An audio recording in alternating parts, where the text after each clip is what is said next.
Hello guys! So again, this is Sir Mars and you are still watching lectures ni Sir Mars. So again guys, sinusolve natin itong problem na ito.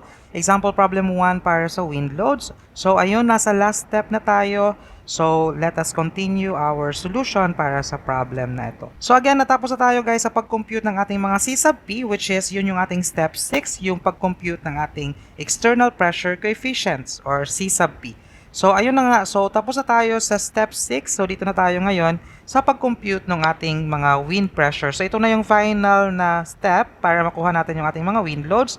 So, yung ating maging resulting unit dito guys is pressure, that is kilonewton per square meter. Kasi i-apply natin siya sa ating wall. So, that is the force per unit area ng ating wall. So, ayun. So, pupunta tayo guys sa equation 207b. 0.4-1, 2, or 3. Pero bago tayo pumunta doon, explain ko muna guys na maaaring magkaroon dito ng pressure na negative and maaaring magkaroon dito ng pressure na positive. So ano ba yung ibig sabihin guys na kapag kayong ating pressure is negative or positive? Okay?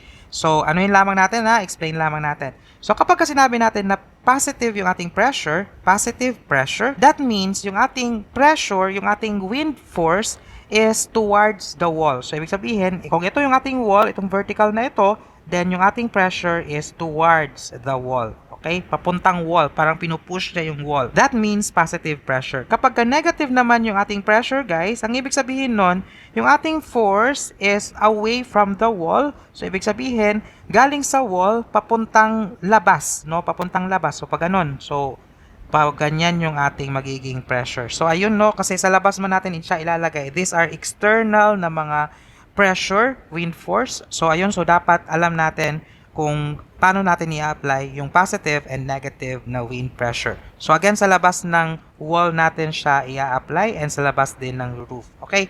So, take note guys na ang gagawin natin dito. Okay, so kung naalala nyo guys, no, meron tayong kinumpute dito sa third part na internal pressure coefficient. Ito yun. So, itong internal pressure coefficient. Tapos, dito sa 6th na step, no, ay nag-compute tayo ng ating external pressure coefficient. So, ano ba yung ibig sabihin nun, guys? No? So, bakit ba meron tayong dalawang pressure coefficient, yung internal at saka external? Okay, so, dito kasi sa last na step, yung pagkuha ng wind pressure, kailangan natin kunin yung net to wind pressure na may experience ng ating structure. So, bali guys, paghahaluin natin yung external at saka yung internal na pressure ng wind. So, bali guys, no, ang nangyari dito is that yung external pressure coefficient, ito yung ating i-multiply sa wind galing sa labas. Samantala, ang sabi sa NSCP, meron tayong internal na pressure. Internal, ibig sabihin, nasa loob ito ng building. So, sabi sa NSCP, meron daw tayong pressure sa loob ng ating structure. So, kailangan nating i-consider yun. Okay? So, ngayon, kung napapansin natin, dalawa yung ating value ng internal pressure coefficient. That is yung positive 0.18 and the negative 0.18. So, sa positive 0.18 muna tayo. So, bakit ba ito positive? Kasi ito ay burst condition. Meron kasi tayong dalawang condition, guys, ng pressure na internal, and that is yung burst and yung suction. So, pag sinabi nating burst, guys, ang ibig sabihin nito, since positive man to, no? So, again, kung positive, ibig sabihin towards the wall yung ating pressure, and kapag ka negative, that means away from the wall yung ating pressure. Para ma-imagine natin, i-drawing natin. Okay, so rinowing ko siya dito guys, no, para maintindihan natin yung dalawang condition natin, yung burst condition at saka yung suction condition. Okay, so ano ba yung ibig sabihin kapag sinabi nating burst condition? So sabi nga natin, no, kapag positive yung ating pressure, it means, no, towards the wall yung ating line of action ng ating force, and kapag negative yung ating pressure, away from the wall. Okay, so take note ha, this pressure here, kay internal man to, no? These are internal pressure coefficient, okay? So, dahil nga internal ito, dapat ito ay i-apply natin sa loob ng wall, okay? So, dahil nga positive 0.18 siya, ibig sabihin, towards the wall yung ating mga forces dito ng hangin. Nasa loob yung ating arrow, guys, no? Kasi nga, this is an internal na mga wind force. So, ayun. So, kaya natin siya tinawag na wind force kasi parang tinutulak nung pressure yung ating wall palayo sa structure. So, that is the burst condition. So, parang sasabog, ganun. And yung suction naman is negative. So, sabi natin kanina, kapag negative yung ating pressure, that means away from the wall. So, papuntang ganyan yung ating magiging wind force. So, kung na-imagine natin, guys, yung suction, para siyang hinihigop niya yung mga wall papasok sa loob ng ating structure. So, ganun yung suction condition.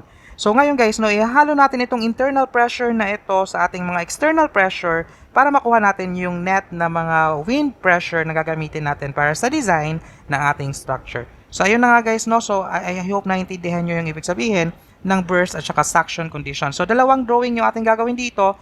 That is para sa burst and that is para sa suction. Okay? So, para sa burst, ang ating gagamitin na GCPI is positive 0.18 and para sa suction, ang ating gagamitin na GCPI is negative 0.18. So, ayun na nga guys, no? So, dalawa yung aking drawing na ginawa dito. That is para sa burst yung isa and yung para sa suction yung isa. Okay? So, ilalagay na natin dito guys yung ating mga forces, wind force. Okay? So, ang una natin gagawin guys, ang una natin i-apply is yung ating mga windward na mga forces. Okay? So, kung naalala nyo kanina, meron tayong mga values ng Z na inassign, na sinet. Okay, so ito yun guys, no? So, etong ating mga Z ay 4.5, 6.0, at saka 8.0. Ang ibig sabihin nito guys, no, is that yung ating mga forces, mga wind force, from 0 hanggang 4.5 ay iisa lang yung ating wind force. So, ibig sabihin, uniformly distributed mula 0 hanggang 4.5 meter na height. Tapos mula 4.5 hanggang 6.0 ay isa na namang uniformly distributed. Of course, mag-i-increase yung ating wind force kasi papataas yan na papataas guys. So tapos from 6.0 hanggang 8.0, another na naman siya na magnitude ng ating wind force. So bale, no, kailangan natin siyang i-label dito sa ating magiging final na drawing ng ating wind force, wind pressure sa ating building. So ayun na guys, no, so nilagyan ko lang dito ng label. So again, no, yung ating magiging first na uniformly distributed load ay i-apply natin sa dito na height from 0 hanggang 4.5. So pag ganyan yung ating magiging unang uniformly distributed load. Tapos pag akyat niya, that is 4.5 hanggang 6.0, lalaki yung ating magnitude ng ating wind load. So ito na nga guys, no, lalaki yung ating magiging magnitude. And kapag umakyat pa siya from 6 hanggang 8, lalaki pa yung ating magnitude ng ating wind load. So ayun, so palaki ng palaki guys, yung ating wind load, no, hanggang dito sa may level na to. Okay, hanggang dyan lang guys, no, yung ating Z. Kasi after that, ay nasa windward roof na tayo. So, iba na yung ating maging loading after that. Okay? So, ayun. So, ganun din yung ating gagawin guys sa suction condition. Ilalagay din natin siya dito. So, nilagay ko na guys yung ating mga windward loads sa ating suction condition tsaka burst condition. So, ang ating na lang kailangan gawin is i-compute yung ating magiging value ng ating mga wind pressures na ilalagay natin dito. Okay? So, ayun. So, pwede natin ngayon puntahan nga yung ating NSCP section which is yung equation 207 B.4-1, 2, or 3. Okay, so ayun na nga guys, no? So dito tayo pupunta sa section 207 B.4, which is the wind loads, main wind force resisting system. So dito tayo sa section 207 B.4.1, which is para sa enclosed na rigid buildings. So enclosed and rigid building man yung sa atin nasa problem. So ayun, so ang sabi dito, the design wind pressures for the MWFRS of buildings of all heights shall be determined by the following equation. So ito na nga daw yung ating gagamitin na equation. So that is P is equals to Q multiplied by G multiplied by C sub P minus Q sub I multiplied by GCPI. So yung ating maging unit dito is Newton per square meter or Pascal. Pero take note, kung yung ating gagamitin na Q or Q sub I ay naka-kilopascal, magiging kilopascal din yung ating magiging pressure. So di ba kanina, nag-kilopascal na ako, kaya ang magiging resulting unit na ito guys will be kilopascal. Okay? So ayun na nga guys, no. So kopyahin ko lang ito, okay, para sa ating pag-solve ng ating mga wind pressures. Okay, so bago natin guys, no, puntahan yung ating solution. Okay, so take note, bakit nga ba ito yung ating formula? So kung napapansin natin guys, no, etong part na to nating formula, that is actually the external pressure ng hangin. So ito yung nasa labas. Tapos, eto naman, ima-minus kasi natin dito yung ating internal pressure. Di ba yung GCPI is the external pressure coefficient? So, ima-minus natin sa external yung ating internal para makuha natin yung ating net wind force. Okay? Or net wind pressure. Okay? So, puntahan natin guys sa ating solution. So, ayun. So, ito na nga guys yung ating formula para sa ating pressure, wind pressure. That is QG multiplied by C sub P minus Q sub I multiplied by GCPI. So take note lang, no, para klaro lamang tayo guys. Itong GCPI na to ay isang value lamang yan. Baka kasi ang iniisip nyo guys, yung isa-substitute nyo sa G na to ay isa-substitute nyo din dito sa may G na nandito sa GCPI. So hindi po, no, kasi yung value ng GCPI ay isang whole na yan na value. Ang gagawin ko na lang guys is itatabulate ko na lang. So Bale, no, magkukompute ako dito ng para sa wall muna. Okay, so ito na guys, no. So, sa windward wall muna tayo guys kasi i-compute natin yung ating mga wind pressure from 0 hanggang 4.5 meters. Tapos, yung sa may 6.0, tapos sa may 8.0. So, nakuha na natin guys yung kanilang mga values kanina, yung Q, yung G, yung C sub P, Q sub I. So ngayon, ang kukunin na lang natin is yung pressure. So ayun, so nilagay ko dito guys, dito natin ilalagay yung para sa burst condition. So take note na positive 0.18 yung ating isa-substitute na GCPI dyan. And yung ating suction condition naman is negative 0.18. So again, yung ating formula guys, no, ay eto. That is Q multiplied by G multiplied by C sub P. Then minus Q sub I multiplied by GCPI. So, ayun. So, ang ating maging unit dito is kilonewton per square meter kasi naka-kilonewton per square meter na yung ating Q. Dito tayo guys sa windward wall. So, ang sabi dito guys, no, yung Q daw natin will be equal to Q sub Z kung windward wall tayo. So, ayun. So, nakuha na natin guys yung ating mga Q sub Z kanina para sa 4.5, 6.0 at 8.0. Kopyahin ko lang dito. Okay, so ito yung mga values na yun guys. So kokopyahin ko itong mga Q sub Z na ito kasi ito yung ating ilalagay doon sa table. Ayun. Tapos para naman sa ating G, nakuha na natin ito kanina. Ito yung ating gas effect factor. Puntahan muna natin yun. Okay, so sa lahat ng G guys, yung ating gagamitin is 0.85. Yung ating gas effect factor sa lahat, sa leeward, sa windward, pati sa may roof ay 0.85. Okay, so ayun. So 0.85. Tapos, ganyan ko na lang. Okay, next, ang ating C sub P naman para sa windward wall. Tingnan natin, nakuha na natin ito kanina. So, para sa windward wall, ang ating gagamitin is positive 0.80. Okay, so sa lahat ay gagamitan natin yung C sub P na positive 0.80 sa lahat ng parts ng ating windward wall.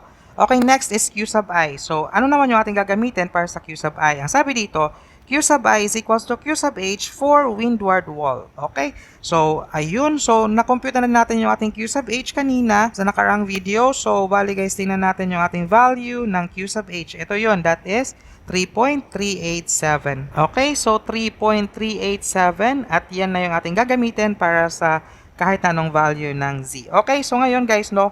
Sige nga, pakisubstitute nyo yung ating value ng GCPI na positive 0.18 dito sa ating formula using this na mga values. Ako magkukompute ako guys at isasulat ko dito yung aking lalabas sa aking calculator. So paki-check nyo na lang kung tama yung aking mga masosolve. So first, ito is 1.3358. Ito is 2.5551. So take note, ito ay lalabas lamang kapag negative 0.18 yung aking sinubstitute na value ng GCPI. Ito is 1.4575. Ito is 2.6769. Ito is 1.5861. Ito is 2.8054. Okay, so i-apply natin guys itong ating mga windward wall. So, ang sabi natin guys, ito para sa burst condition, so 1.3358. So, ang magnitude nito is 1.3358 and this is in kilonewton per square meter. Then, itong nasa taas, itong para sa 6.0, ito ay 1.4575. So, this is 1.4575. Okay, this is in kilonewton again per square meter. Okay, and the last, para sa 8.0, that is 1.5861. Okay, so again, ito ay para sa burst condition sa may windward wall pa lamang.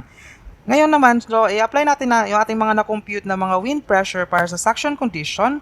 Ito ay 2.5551. Okay, ito yung pinakamababa na pressure dito sa may windward. Next is the 2.6769 and last is the 2.8054. Ayun, so na-apply natin guys lahat ng ating load sa may windward wall. So ngayon, pumunta naman tayo sa ating next which is the leeward wall. So ayun, so take note, no, lahat ng mga na-compute natin guys sa windward wall ay positive. Kaya ang mangyayari towards the wall yung ating direction ng ating load. Okay? So ngayon pumunta tayo sa ating leeward wall. Okay, so sa leeward wall naman tayo guys, no. So take note sa leeward wall, hindi na tayo magko-compute ng per Z na value dito, no, kasi nasa likod naman siya kasi ng ating windward wall. So ibig sabihin, ang ating assumption dito is uniformly distributed all throughout hanggang 8 meter na height yung ating magiging wind pressure doon. Okay? So, dito tayo guys sa value ng Q na ating gagamitin. So, yung ating Q para sa leeward wall ay yung Q daw natin will be equal to Q sub H for leeward wall. Yun yung sabi sa ating, dito sa ating formula. So, Q natin is Q sub H at yung Q sub H nga natin ay 3.387. Tapos, take note yung ating G ay 0.85 pa din. yung ating C sub P, iba na yung ating maging value ng C sub P dito kasi nasa leeward wall tayo at ang ating C sub P will be equal to negative 0.50. So, negative 0.50. Next is Q sub I natin guys para sa leeward wall. So, ang sabi natin dito guys sa ating formula, yung Q sub I daw natin will be equal to Q sub H for leeward wall. So, ibig sabihin, ito ay 3.387. So, ngayon, i-compute natin guys yung ating value ng pressure. So, i-substitute nyo muna yung positive 0.18 para sa burst condition at ang lalabas niyan ay negative 2.049. So ngayon, para naman sa negative 0.18 na GCPI, ang ating lalabas is negative 0.8298. So i-apply natin siya guys dito sa ating figure. So dahil nga parehong negative yung ating burst at saka suction condition, ibig sabihin guys, no, yung ating direction ng ating wind force will be away from the wall. Okay? So again, itong ating nandito sa may burst condition, yung ating leeward wall dito is negative 2.049. This is in kilonewton per square meter. Tanggalin na lang natin guys yung negative, no? Kasi yung ibig sabihin ng negative dito is yung direction. That means dapat away from the wall yung ating wind force. And so dito ay 0.8298. This is in kilonewton per square meter. So ayun na nga guys, no? Na-compute natin yung para sa leeward at saka sa windward ng both burst at saka suction condition. So ngayon naman, i-compute natin yung ating sidewall. Pero dito, hindi natin malalagay dito sa ating figure yung sidewall kasi 2-dimensional man yung ating problem. So again, yung ating sidewall is itong wall na ito. Ito yung ating mga sidewall, pati na yung likod nitong ating building. Okay, so sidewall naman tayo. Okay, so para sa sidewall, ang ating gagamitin na Q is Q is equals to Q sub H para sa sidewall. Ayun. So Q sub H daw yung ating gagamitin para sa sidewall. So, 3.387 din yung ating Q sub H. Yung G natin hindi na yun magbabago guys, no? C sub P natin para sa sidewall. Tingnan natin yung ating C sub P. And that is equal to negative 0.70. So, this is negative 0.70. Tapos, Q sub I natin para sa sidewall. Tingnan natin. So, ang sabi dito, yung ating Q sub I will be equal to Q sub H para sa sidewall. Ayun. Okay? So, ito ay also 3.387. Tapos, yung ating pressure, makakompute natin guys, no? Sa burst condition, positive 0.18 yung ating isa-substitute na GCPI. At ang lalabas will be negative 2.6249. And dito naman sa suction, ang lalabas is negative 1.4056. Para sa sidewall yan guys, hindi natin siya malalagay dito dun sa ating figure, no? Kasi nga, 2-dimensional yung ating figure. So, pero again, yung ating sidewall is yung nasa harap and nasa likod. So, negative man yung ating pressure. So, that means away from the wall yung direction nito. Okay, so ngayon, dito na tayo sa ating roof. Okay, so unahin natin guys yung ating windward roof. So, ayun, so para sa ating windward roof, ang ating gamitin na Q ay Q sub H. So, ang sabi dito, Q is equal to Q sub H para sa roof. So, hindi sinabi guys kung windward or leeward, pero ibig sabihin nun, sa lahat, papa windward or leeward, yung ating gagamitin nga na Q ay Q sub H. So, alam na natin yung ating value ng Q sub H. Ito nga ay equal to 3.387. Yung ating G, ito ay hindi na magbabago. Ito nga ay 0.85. C sub P natin guys sa windward roof. Na-compute na natin to kanina, dalawa nga yung nating na-compute na C sub P at ito nga is negative 0.70 and negative 0.18. So, dalawa din yung ating ilagay dito guys, negative 0.70 and negative 0.18. So, ibig sabihin, dalawa yung ating i-compute na mga pressure dito. Q sub I natin guys, i-compute natin. Tingnan natin dito yung ating Q sub I. So, ang sabi dito, Q sub I is equal to Q sub H for roofs of enclosed buildings. So, ayun. So, ibig sabihin, gagamitin pa rin natin yung ating Q sub H, which is equal to 3.387. Ayun. So, ganun din yung ating gagamitin dito sa baba. So, ayun guys, no? So, i-compute natin guys yung ating pressure. That is, gamitin muna natin yung ating positive 0.80 na value ng GCPI. So, again, yung ating formula is nandito. So, para klaro tayo, dyan yung ating formula. So, ang lalabas na value guys ng ating pressure para sa windward roof is negative 2.6249. Okay? Dito is negative 1.4056.